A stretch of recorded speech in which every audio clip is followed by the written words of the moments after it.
And welcome once again to the Titus and Sergio Variety Hour podcast. I'm Sergio Paradise, and with less than 3 weeks to Christmas, if you want to see Titus O'Reilly dancing to the Pointer Sisters jump, Hugh Grant style, you've come to the right place.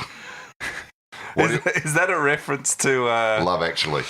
You know, I think I saw this. You've never seen it? No. This will divide view. I think I saw it years ago. Yeah. And now I know it's a thing, right? Yeah. Like, you know, people either... It's their Christmas tradition and they adore it, or I read people who hate it and there's like pieces dissecting it of like how it's all these various things. And I gotta admit, I watched it and I barely have any memory, good, bad, or indifferent of it.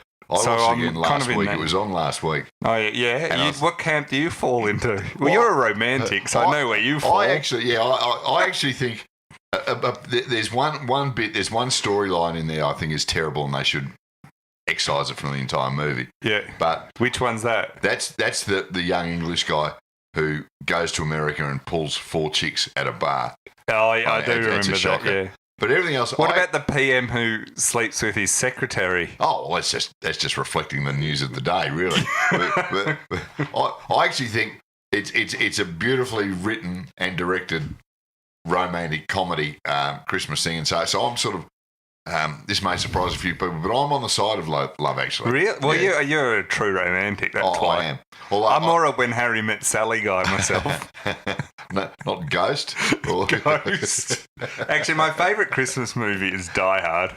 Yeah, of course it is. Of course it is, where there's lots of terrorists killed. Well, I think being held a hostage by terrorists sums up family Christmas perfectly. It does. So it's easily the best. I've been to many a Christmas, family Christmas function where I just really hope that Bruce Willis would burst through the door with a machine gun. Or a bunch of Germans with machine guns. With white hair. We should add thank our supporters, and you wanted to thank our supporters not only for supporting us, but you got some very kind messages on the back of your announcement last week that you've come through open heart surgery. Yeah, as I said last week, I was going to lie and say I'd been off at schoolies with Dane Swan, but it actually came clean. I actually got quite a few nice messages from people about getting back from the surgery. One girl said, "Welcome to the Zipper Club." Yeah, right. Which I first got a pretty good was a Don Burke reference, but it actually means the chest scar, which I've now got. Yeah, I've seen it. You got one on your arm and on your... Yeah, I know. I've got a lot scars. going on. It's a beauty. I might just get a couple of tats just to go with it now. As they say in Chopper, you look like you've done yourself a mischief. Yeah. You did get a lot of nice messages, and it's nice to know people are happy you're still alive. Yeah. Isn't it? Well, yeah, I guess in some regard there was a few from Adelaide that were less. They were a bit... it could have been 50-50 each way, depending how you read them. Well, you are looking even healthier this week, so now you can actually get blood to your and oxygen to the rest of your body. It makes a difference, I've found. It's amazing. It's amazing. Who'd have thought that actually makes a difference? As for your liver... Yeah, that's the next one. I was about to say that's a couple of years away. So supporters, your money's going towards Serge's heart surgery and various other ailments. Rehab and and liver transplant. And you know what was last week? What was that? It was our 100th Variety Hour episode. Was it really? Yeah, which I didn't even... We totally... Well, you should have burst through a banner. We should have. Carrying small children. Yeah, we're not quite at life membership. No. But, we didn't do anything special for it because, we did. We had you coming back. So I sort of lost count a bit with you being away. So we brought up the century and, That's pretty good. That's pretty good. We should have burst through a banner carrying Luke Hodges' kids. Just someone's kids. Anyone's kids. Just to annoy Gary Lyon who complained about that. The second test, we're kicking off in the not too distant future as we record this on Tuesday, but it was Australia dominated yesterday, although the night session, when they decided not to enforce the follow-on, saw them lose a few wickets. Hasn't there been... I can't remember first a series, but probably a match like this second test where there's been more hoo-ha on social media about decisions, players, sledging, everything. Last night you could not look at a single thing.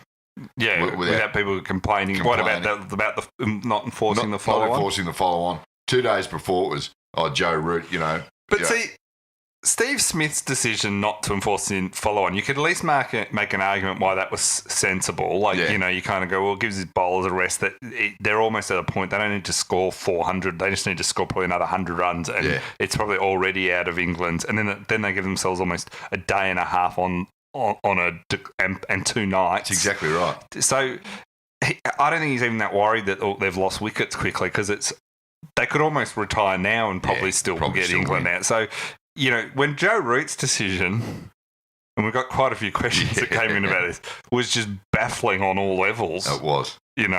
But then since the way they've played, you tend to think it might have not mattered either. Yeah. Well, last night, as you say, I actually thought that he made the right decision in not enforcing the follow-on. Yeah. And if it hadn't been like the pink ball swinging around last night, nobody would bat an eye. No, it would have been sensible. And I still don't think it was the end of the world, because he knew it would be risky and he knew this would potentially happen. But so what? We've still added on, what was another 50-plus runs. And so it's still 260 or 70. Yeah, and then we'll probably bat for a bit. It starts in the afternoon. You bat through till starts to get towards twilight. Yeah, and then you got all night, and then you got all the next day to bowl them out. Yeah, I think it's just going to work out fine. Yeah, I'm not worried. No, but we might be jinxing them on a massive level.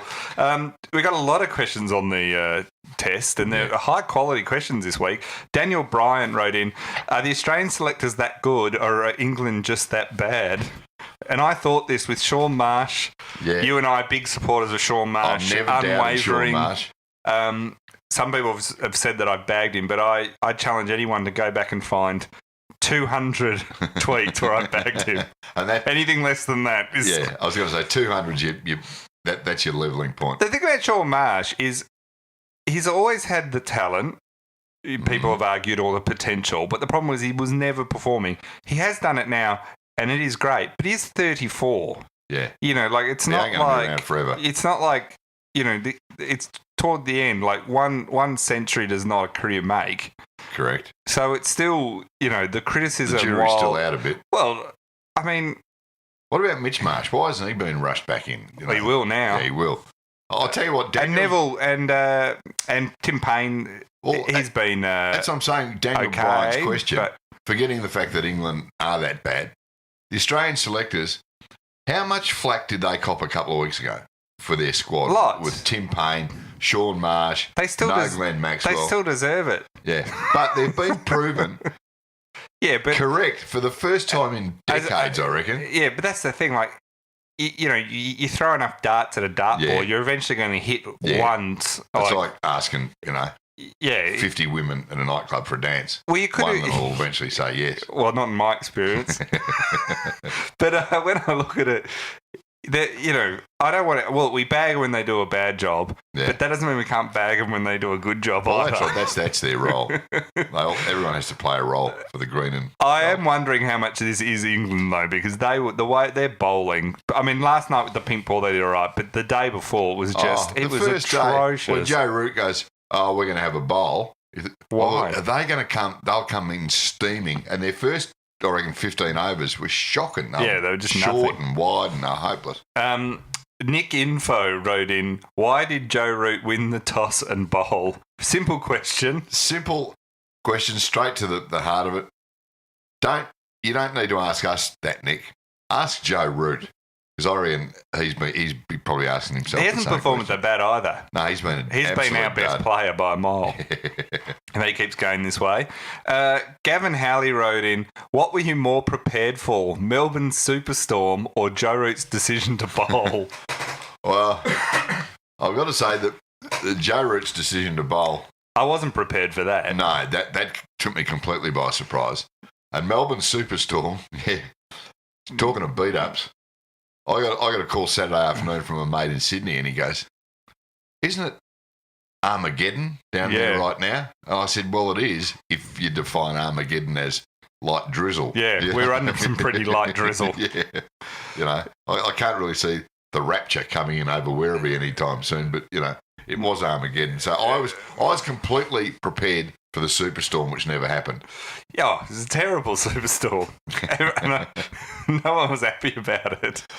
The Bureau have been in trouble. I think we get some questions about the superstorm later on, but I know the rest of Australia were looking at... Bureau experts should swap with the Australian selectors. Well, I know people in Queensland and, they were looking at our superstorm going, that's a Friday. Yeah. For us. Yeah. Like, this is nothing. Yeah. We have hurricanes that wipe out entire islands. You're going to have a bit of rain. Yeah. Matthew Cook wrote in, do you think... Matthew Cook wrote in, do you think Joe Root would have drafted Tambling over Buddy too? The thing I like about Matthew's question there is he's still holding a grudge about that. Oh, Matthew, he's still not happy about that. Matthew would be in the camp that still, which most of us have. Why is Terry Wallace called the list manager? Oh, exactly. But I think Matthew's probably a Tigers fan, and even though they won the flag this year, he's still bitter that they took Tambling ahead of Buddy. Oh, good on him too. So he should. Yeah. And I hope we haven't tarred him with being a Tigers fan if he's not, because that would be... he could sue us for libel. We'd be in big trouble. Gordon Smythick wrote in, where to now for England? Which I think is the question you could ask often. Another short and sharp, straight to the point question.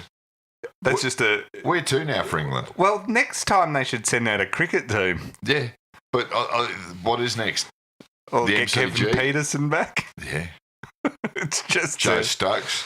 They are not... this is going to be a terrible thing. Liam Ahern wrote in, did you consider using Victoria's assisted dying laws when you watched the Richies celebrating a century from Shaun Marsh, commentated by Michael Slater? Again, about 5 things in that question all need to be addressed. I think... that was the reason Victoria's assisted dying laws were brought in, for exactly that scenario. Oh, exactly. Let's just talk about the Richies. You're not a fan of the Richies? Well, I don't really, to be honest, they don't annoy me as much as, I don't really care about the Richies. Oh, the bucket, don't get me started on the bucketheads, but the, what is it, the Fanatics? Fanatics, yeah. They really annoy me. Yeah, everyone hates the Fanatics. The Richies, unless they're on screen, I don't really notice them, and I don't really care that much. Yeah, I find you hate them. You've got an irrational... So I don't really care about the Richies, but you've got an irrational hatred. I think... But you hating things is kind of your thing. True. But the Richies, it's a bit like, Station McStation face. It was half vaguely amusing 2 years ago. It was funny, yeah, 2 years ago. 5 minutes. And the Richies, when they had 2 or 3 blokes in the cream jackets and the grey wigs, that was vaguely amusing 2 years ago. Now when you've got an entire bay of 60 blokes dressed like that, paying actual money for blow-up Channel 9 imitation microphones. Do you think they're paying for them, or do you think Channel 9's seeing a marketing opportunity? Oh, they could did you see that there was a group and Warwick Kappa was in them all dressed like Warwick Kappa for another thing? See, I've never got people all wanting to dress the same. No. I'm not big on dress-ups to begin with, so that's my, it's it's like weddings. All the blokes wear a dark suit or. But that's because women know we can't dress ourselves. So that that was the old Jerry Seinfeld gag of, so they just got together and went, they can wear that. It just works. No, I know you do. I know you truly do hate the Richies. Cameron Hill wrote in, on a scale of 1 to how many times I've heard there's a hole in my bucket between overs, how difficult is batting after dinner with a new pink ball? Well, batting after dinner with a new pink ball is pretty tough. Channel 9 did point that out a few times. Oh, yeah, they're not bad at that. That hole in my buckets ad, seriously, that's a shocker. Although I must admit, when this whole series started, I was thinking, the Magellan Ashes series, what does that even mean? But we all hate that guy in the Magellan ad, right? Although I must admit now, whenever I watch cricket, it's not uncommon for me to go, I should be investing globally. Is it working? Is it working for you? My investment should be global. Instead of said nobody in the world. Yeah, no one's thinking like, no cricket fans. I think they missed who's watching the cricket. Oh, no. Does that mean you buy some Coronas as well as your slab of VB? It's like the Must Be Santa ad. It is that guy though, where it's all like, you know, he eats at a Japanese restaurant drinking a Belgian beer. It's like it's also you know, boringly predicted. Nothing he's doing is actually interesting. No. All I could think of the first time I saw that was whoever pitched this idea at the ad agency has gone, tell you what, guys, we're going to get ourselves a good trip here. We're going to have to fly to here, to here. We're going to have to fly to 8 different places to shoot this. Even though you reckon that's what it was? Even though you could do it all in one room. Yeah, that makes more sense. Yeah. So Cameron's right about the amount of times we're hearing that hole in my bucket ad. Yeah. Snert Underpant, regular contributor. And fantastic name, we should say again. Should Australians be proud that our culture has become wearing a round takeaway food bucket on our heads? It is bizarre. Or are we all just basically stupid people in Australia? Well, I don't get why this has become I'm assuming, and this is my ignorance on the topic, I'm assuming if you wear one, there's some prizes or something. I think there's some KFC potential prize thing. Now, I kind of think if little kids want to do it and there's a prize involved, fine. And, you know, you and I are big fans of marketing fast food to little kids. Oh, yeah, absolutely. We've said Play School need to get in on this. Yeah, I mean, you know, I think childhood obesity should be encouraged. You know? 'Cause it makes them exercise more when they're older. But as a fan of open heart surgery, hey, guess what? You can be part of the Buckethead Army, and then as you're older, like Serge, become part of the Zipper Club. Yeah, exactly. There you go. It's a whole easy transition from one to the other. Oh, it is bizarre.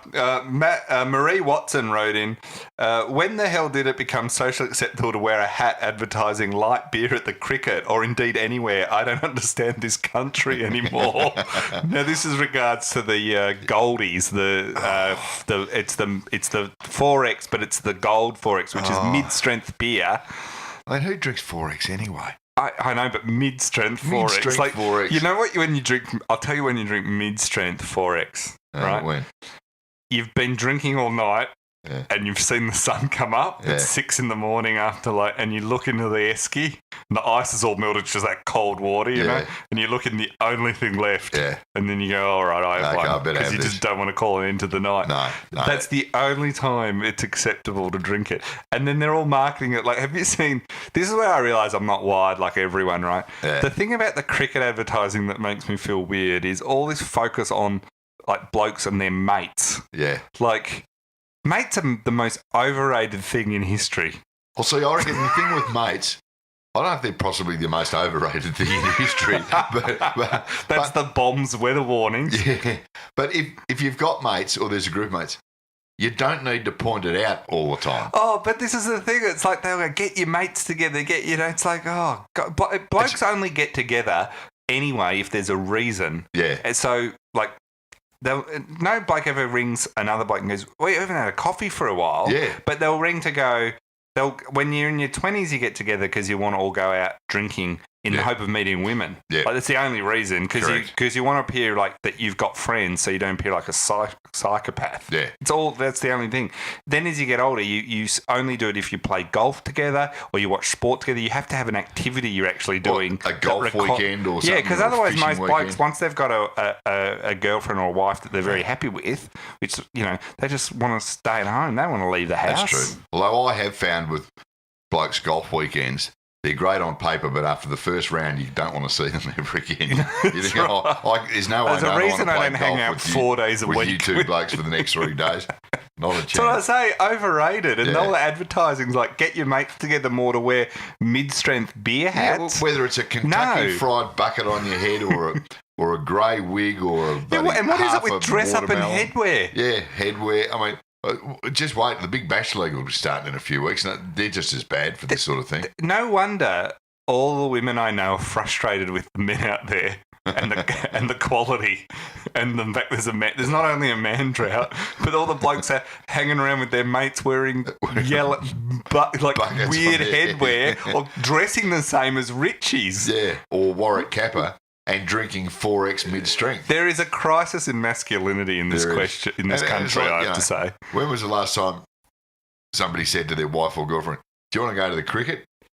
Why would they want to go?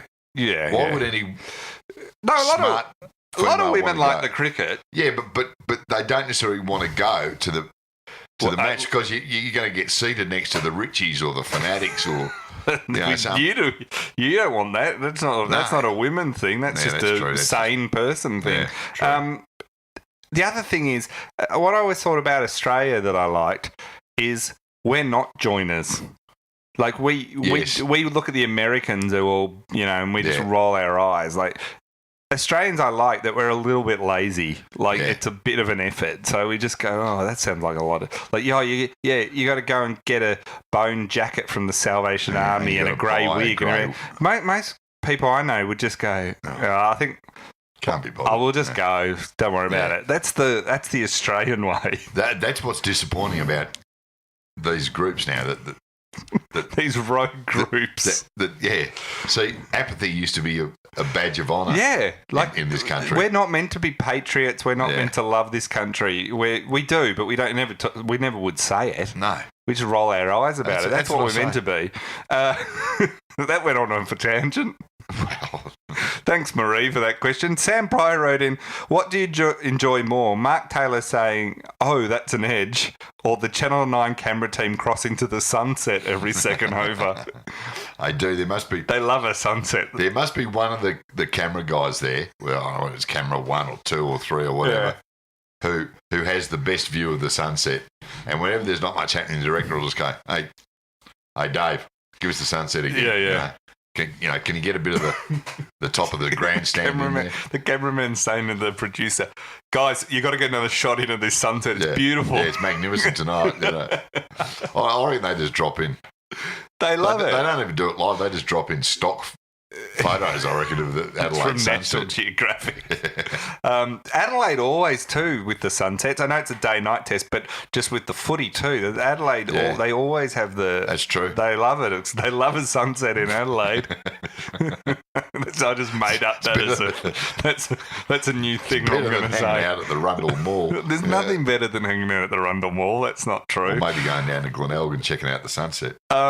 Mike's dad wrote in, "Why don't you take a break halfway through your podcast and have a different segment called The Podcast Show, where members of your podcast team take turns to interview other members of your podcast team?" That is a magnificent question. The cricket show is the worst show on television. And it always has been. Yeah, it's never been good. It was woeful when it was pre-recorded. Remember that years ago? They used to pre-record the whole thing like it was a genuine television program. Yeah. And just roll it in at lunchtime. And then it became sort of live, and they'd have bits of this, and they'd show something happening in the nets. But as you say, now it's just commentators chatting to each other. Very few people like the Channel 9 commentary team as commentators at any time. And so then seeing them all hanging out together, and there's not even cricket on. Yeah. Like, we put up with them because we have to while the cricket's on. We have no choice. Like, there's no button. You can mute them, and I know you can do.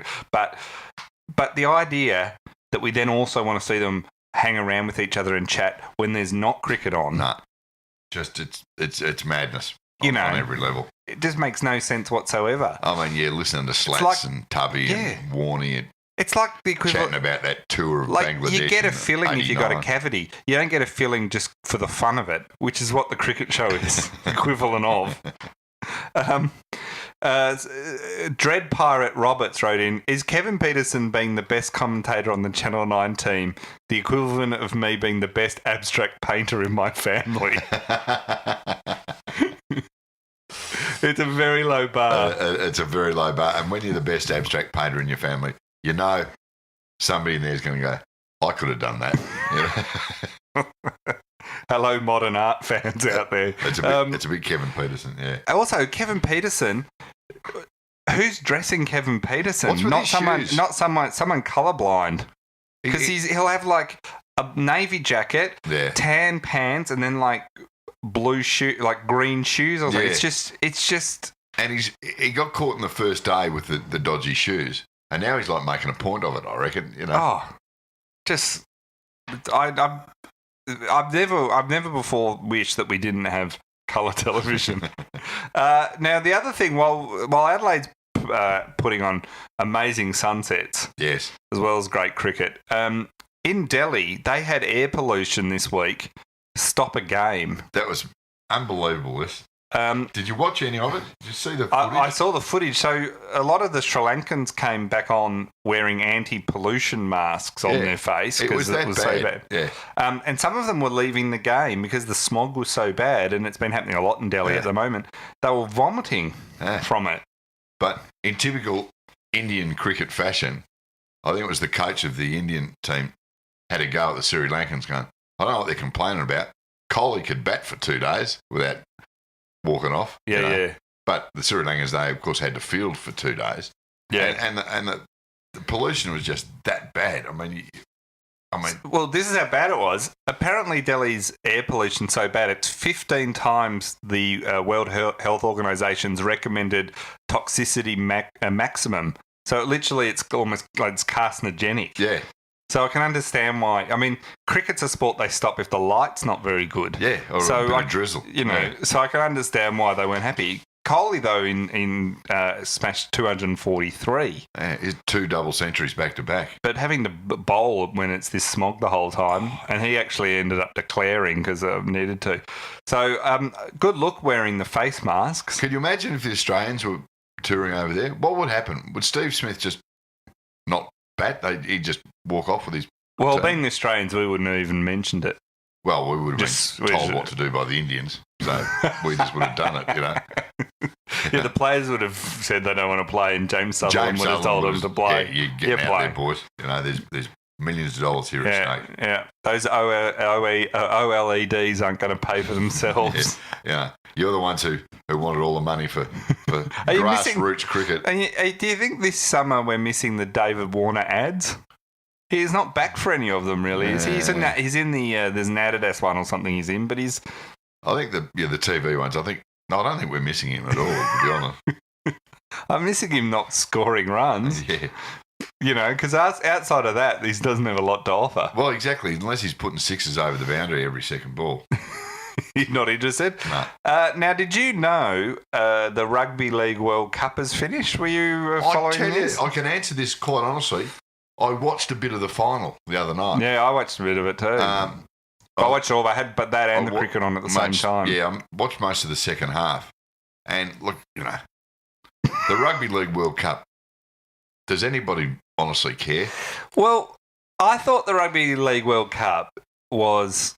I mean, a lot of people just, especially down in Victoria, they don't like rugby league, so it wouldn't matter whether it was a World Cup or something else. I thought the Rugby League World Cup this time, had with the Pacific nations, some of the, and some of the different teams, it was at least had some good moments, like it actually had some exciting finishes and things like that.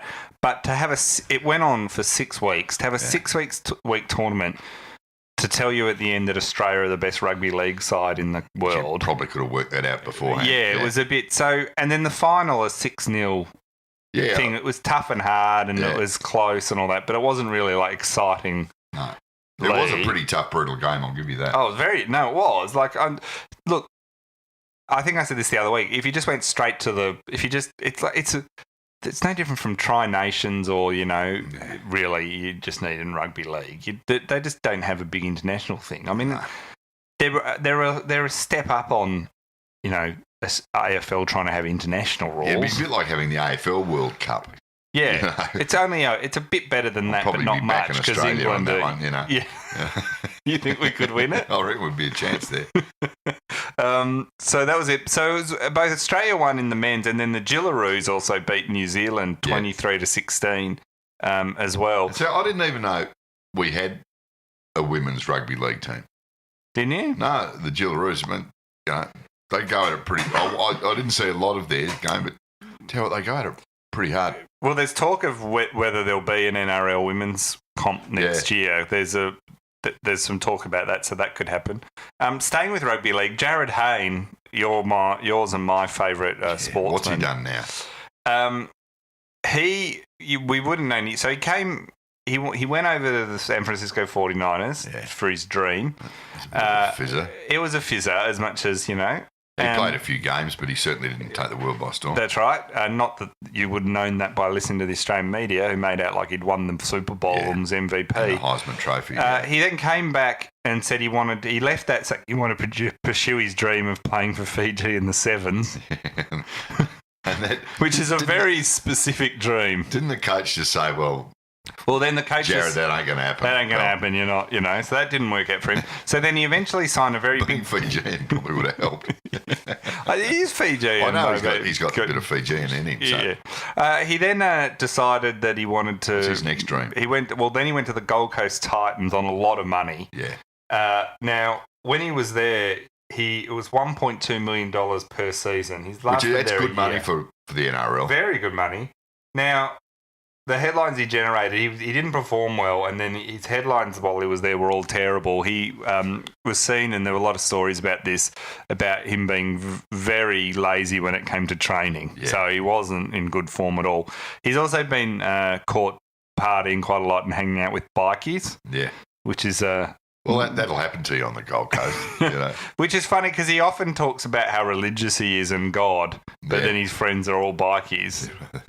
Heroes and that. He then also had a moment which we talked about before where he went to a school visit. This is my favourite thing ever. To talk about internet security, and it resulted in children being exposed to porn from his phone on the big screen. And everyone said, he's been hacked. He's been hacked. Of course he has. Has anyone who's ever been caught doing that ever gone, like whether it's on their Twitter account or I know Christopher Pine it happened to, but I've never ever heard anyone go, yeah, all right, got me. Yeah, got me. Never. Everyone always is like, he's been hacked or it was someone else's or like, it's just not possible that one of them can't. If it happened to you, would you just go, yeah, got me there. Got me. Yeah. Awkward. You know. Hashtag awkward. Yeah. Didn't you see that tattoo around my neck saying, you know, if I can't be resuscitated, delete my browser history and these folders. Yeah. It is amazing though how regular it happens and how it's never the person. No, they've always been hacked. Always been hacked. And poor old Hainesy, he'd been hacked then. But there was nothing better. If you're going to a kid's school to advise them on internet security, what could possibly go worse wrong than off your own phone? Up comes buddy. But then they tried to turn around and go, this just shows you how important it is. It's like, we're just illustrating how the difficulty that there is. So then after all of that... So what's he doing? He just... and look, Hayne in 2009, when he was playing for the Parramatta Eels, was out of this world good. Yeah, they lost to the Storm that year but in the premiership, but he was amazing. But even since then, he's been up and down, and then now he's nowhere near where he was. Seasons ago. Yeah, it's a long time It's a fair while. So now he's off to Parramatta. Now, back to Parramatta, he's decided. Now, to give you an idea of how this has actually gone down, and where he's now seen as in the amongst NRL fans. When the news broke on Thursday last week that he's rejoining Parramatta, the TAB responded by lengthening their odds of premiership glory. It's not a good sign when you sign a star. So Jarryd Hayne joining Parramatta immediately makes them less likely to be successful the next year. That's not good. That's not good at all. So that's where he's ended up. So he's the Ty Vickery of rugby league. Yeah, because the Titans are going to win the premiership next year. We touched on last week FIFA could possibly take over Australian soccer after a bunch of things. Now, they had that extraordinary meeting last week, and the Football Federation Australia failed in their bid to get up their own new Congress, form of the Congress for represent all the different stakeholders. So that's the state bodies and the A-League clubs mainly and the Players Association. And they took their new model to it, and we talked about it last week, and they failed, and Victoria sided with the other states and the Players Association and the A-League clubs to say you're not getting it, which means now we're basically in. I was overnight. I haven't seen anything come out of this yet. The FIFA were meeting, but basically FIFA at some point are now in the position where it's quite likely they'll take over soccer and sack the existing board and executive now, committee. I've got to ask you this. I mean, you follow this closer than I do. And I was reading all about Stephen Lowy, who was obviously the head and the spokesman. He's not taken this lying down. He's even talking it up that he may, even if FIFA take over, there might be a legal challenge to that. Yeah. Is Lowy in your? Is he completely lost the plot, or is he on the side of being right, or is he just doesn't know when to quit? I think where they went wrong. Look, he has some thing of where he's probably right is you don't necessarily want the clubs to control everything because you've seen that in other sports, and where the AFL work quite well is they have a very strong central body that governs on part of the whole game, not just individual wants. And so he's arguing that if you give it too much power to the A-League clubs, they'll just do what suits them. And I get that to a point. Where I think he's come a cropper is probably even before he even took the reins of this is you can't have... Frank Lowy came in and ran it like a dictator, but probably Australian soccer needed that at the time. But then the idea of then his son taking over like it's a hereditary position. It's North Korea. Instantly looked bad. It looked like, you were meant to be cleaning up soccer and setting this new... Then on top of that, the A-League clubs, even though I see Lowy's point about you don't want to give them all the control, the individual owners of the club put a lot of money into this sport.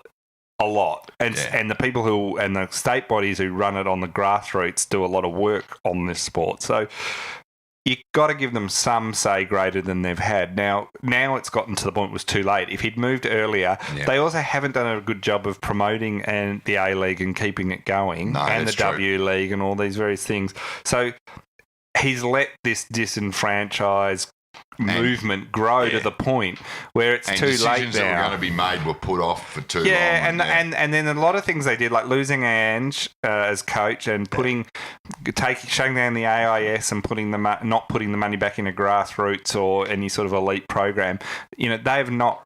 So I think there's some points that the FFA make that are true, but they've managed it so badly all the way along. Yeah.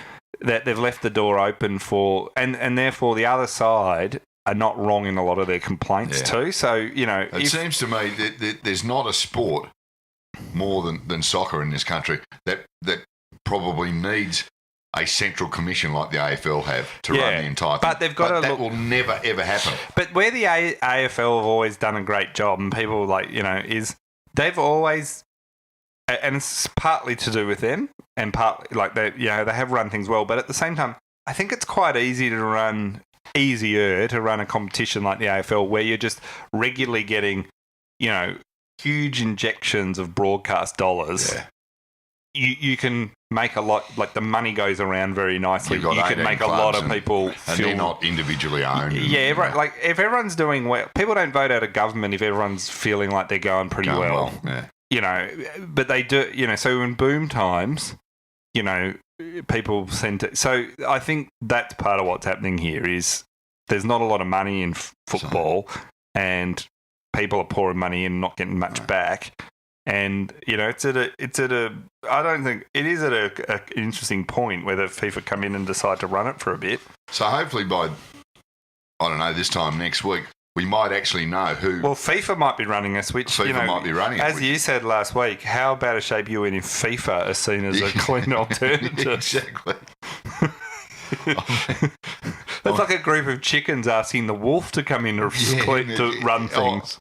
Just open the door. Mr. Fox, come on in, and bring that suit, that briefcase full of cash with you, Our favourite golfer after Robert Allenby, Tiger Woods, was back this week. And for the first time, he was in the World Challenge in the Bahamas, and he tied for 9th, which in itself isn't amazing. But he played, and he said he was first time in a long time because he's had back problems. He was pain-free. He actually hit the ball pretty well. I watched a bit of this tournament. Yeah, they're talking over the about him even making a comeback. But I got to say... I can't get that excited about Tiger Woods' comeback. No? No. Are you a big Tiger? I mean... you've got to remember how dominant he was for quite a while in the game.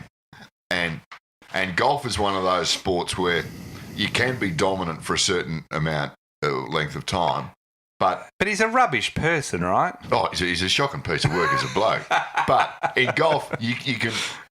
Once you lose your number one status or up there, it's very difficult to get back. There's always new blokes coming through. So what will be very interesting is if he can go back and play the majors and be competitive. If he wins another major, it will be one of the great comebacks. Not in probably sporting history, but in golf it will be. He's 41 now or something, so he's getting on a bit. Yeah, in golfing terms. Yeah. The other... He's no Craig Parry. You know? The other one that's kind of interesting, Jeff Horn has been offered, the boxer, the Queensland boxer who won against Manny Pacquiao earlier in the year. He is contemplating a $2 million offer to face Anthony Mundine next year. And it's been offered to be at Allianz, I think it's Allianz Stadium, where Mundine fought Danny Green. Could you think of anything you'd be... down, Allianz Stadium? That might be ripped down. Oh, how funny is it in Sydney? I love in Sydney. This is the difference between Sydney and Melbourne. $2.5 billion for stadiums, and there's outrage. Peter Fitzsimons has got a petition against it. 20 petitions going. And they're all, and in Melbourne, they'd all be like, that's great. Yeah. $2.5 billion, that's a new players' centre at the tennis. The thing I don't get about Sydney, and I'm up in Sydney a lot, and I love Sydney as a city, and but their attitude is whenever any infrastructure spending is announced, they all complain about it bitterly. Yeah. And then they turn around later and complain there's no good infrastructure. Yeah. It's like, if they're building another tunnel or a freeway or something, they're red hot on that sort of stuff. Yeah. And then, 2 years later when it is... They say, it's gridlock everywhere. Yeah, it's no good. And what I found with these new stadium ideas, I looked at all the artists' impressions of these new stadiums. Yeah. And they were full of spectators. Look, that's not Fake very news. Realistic. Jeff Horn, though, I couldn't think of anything worse for one of his next things to fight Anthony Mundine. I mean, you might as well just go and pick on a bloke at the pub. I was about to say Anthony Mundine wouldn't be a sparring partner for Jeff Horn. No, I know. It would make Jeff Horn look... No, it's not a good look for him if he was to fight Jeff Mundine. Fennick's come out because... he should fight Jeff Fennick. Jeff Horn is facing Gary Cochran at the Brisbane Convention Centre in 8 days, or December 13, rather. Jeff Fennick's come out and said he needs to keep... and Jeff Horn needs to focus on Gary rather than worrying about Anthony Mundine. He said that... Jeff Fennick said that success is the greatest threat to a boxer, to a fighter. Right. Which means you and I we don't have to worry about that. Success is the greatest threat to a boxer. I thought maybe concussion or an acquired brain injury would probably be a greater threat. That's probably a greater one. I can't think of anything worse than the idea of Horn fighting Mundine. Surely Mundine's finished. It's like when you used to watch, when Hogan and Ric Flair would get back in the ring and there'd be like 60-year-olds and you'd just be going, really? Bunch of listeners' questions came in on various things. Fridge Murphy wrote in, when do you plan on switching to a day-night podcast to improve ratings in the eastern states? That's a pretty good question. Soon, very soon. Fridge, we're trying out the pink ball as we speak. Jim Woodcock wrote in, what does it say about the people of Melbourne that they complain bitterly about not getting hit by a natural disaster on Friday? That's a very good point too, Jim. It does sum up Melbourne pretty well. Oh, we love a weather event. Everyone was very excited. We discussed weather so much. I mean, Friday night and Saturday, that's all that anyone was talking about. Yeah, people were ringing around and on Twitter and everything going, I think I won't go to work tomorrow. Or do you think, maybe we'll cancel that meeting? Or so there was this flurry of activity, because they were saying it was, going to be a 10 out of 10 storm, and that most of us in Melbourne had never seen anything like it in our lives. And then I know it rained up in the northeast a lot of Victoria, but in Melbourne itself, it really was not much rain. Well, there's a lot of people getting around in my sort of neck of the woods very upset that junior basketball cancelled all games for the weekend. Yeah, cricket did too. Lots of sport. Cricket I understand, but basketball is an indoor sport. and it barely... Cars can't go in the rain. It barely rained enough to hear it on the tin roof, let alone wash out the games that were being played inside the basketball stadium. Oh, and it rained less than it, it was dry. Like, it wasn't. I still watered the grass, but it is interesting. Melbournians were like really annoyed. Oh, I must admit, look, I can be guilty of this. I always have like the rain radar on my phone. Yeah, and it really annoys. Off I go. You seen the radar? It's about an hour and a half away, I reckon. Yeah. I love a rain radar. Yeah, I reckon it's a cracking thing. One of the great. Actually, that should just be a instead of, I know there's a weather channel station, but it should just be the actual radar. That's it. I would watch it a lot. You just always have it on in the background. It'd be like Gogglebox. I'd be just sitting there watching the radar, having a great old time. That's all. You should picture that as a show of you and I, like, just watching the rain radar, going, tell you what. Gee, there's a bit of red there. Yeah. Throw Sophie Monk into the mix. I reckon we've got a winner. Oh, that's your answer to everything. The Cheese 01, that's a Twitter handle, and I like how it's an 01. Like, the cheese was taken. The cheese 1 was probably taken, so they've had to add that in. Why are there so many songs about rainbows? Oh, thanks for that, Kermit. I was trying to think. I suppose there is. I don't know. I'm trying to think of songs with rainbows in it. Well, there's that one. The Why Are There So Many Songs About Rainbows, which is the old Sesame Street song. What other songs is there? Somewhere Over the Rainbow's the obvious. Yeah, Somewhere Over the Rainbow. Fire on the Rainbow. Fire on the Rainbow. I think that's an old Southern rock. It might be a Leonard Skinner song. Right, okay. But I can't think of too many others. No, that might be our people. We'll get people writing in lists. Well, any rainbow song, that can be the theme music to our TV show of watching the radar. Yeah, that's right. Perfect. That can be the soundtrack. There you go, Cheese. You've done well. Now, do you have a favourite question to give a T-shirt to? Oh. I like how you kind of... There were a couple of beauties, I've got to say. Oh, there were. I've got a suggestion, but it's up whether it's... Do you want me to go or you? Oh, look, I'm going to go with Marie Watson. When the hell did it become socially acceptable to wear a hat advertising light beer at the cricket? Or indeed anywhere? And this is what got her over the line. I don't understand this country anymore. Yeah, you do get bonus points. Yeah, that little editorial at the end was just enough to get you a T-shirt, Marie. If this is not proof, we could do a talkback show on AM radio. Oh, yeah. I don't understand. A couple of shock jocks. Yeah. But then I think I never understood this country, so I'm not really, it's not really new to me. No, mid-strength beer. Mid-strength beer, you know how they're just serving it in the Perth Stadium. Yeah. They're just showing it. They're just doing it in the general admin. Yeah.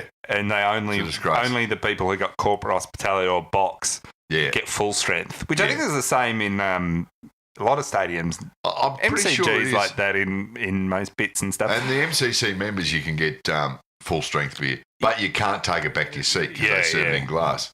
But I think that's a good way to have a tiered system like this, because if anything's going to motivate kids to work harder at school, it's staring at a life of drinking mid-strength beer at the footy. Exactly. You go, if you better knuckle down on this exam, or you're going to be drinking mid-strength all your life. Yeah. If you want to get into the boring at the members, you're going to have to wait 20 years, but B, you're going to have to work hard to get there. Corporate hospitality is obviously the best to do. Yeah, that's true. You know, somebody else pays for a start, which we're always big on.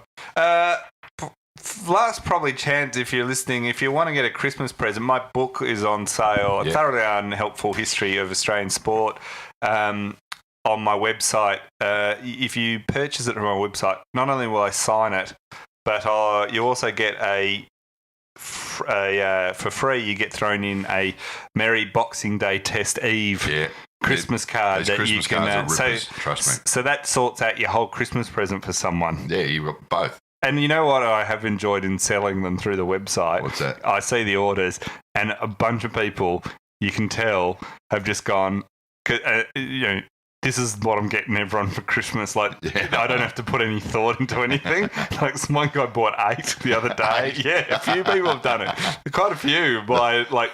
The whole family's getting one. Yeah, it's like great. And I'm just hoping they all open it at the same time. So let's hope they're all in the room at the same time when they open them. Yeah. But I love that Christmas present. Hey, you've given it a fair bit of thought this year. Don't you love Christmas present? Like, you're all getting this. I'm not even going. I'm not taking into account anyone's individual tastes. Yep. It's a perfect gift. I'm a busy man, and that's all you're getting. So just go to TitusO'Reilly.com if you want to get it through there. And I can get it out to you in time. I'll put the link in the show notes. And you got anything to plug, Serge? Oh, not really. Apart from open heart surgery? Yeah, no, I'm always up for that. Never again, hopefully. But let's just say next week. Well, next week could be our big final Christmas show. We haven't quite decided, but and then we're going to we'll take a bit of time. I've come back sort of mid-Jan like last year. So, so you will hear us before Christmas, which I know. Yeah, it sounds like a threat as I say that. And hopefully we'll catch the last 2 weeks of schoolies before they all go back home. But yeah, if you want a big Christmas question or something, belt it towards us next week. No worries. All right, well, we'll see you then.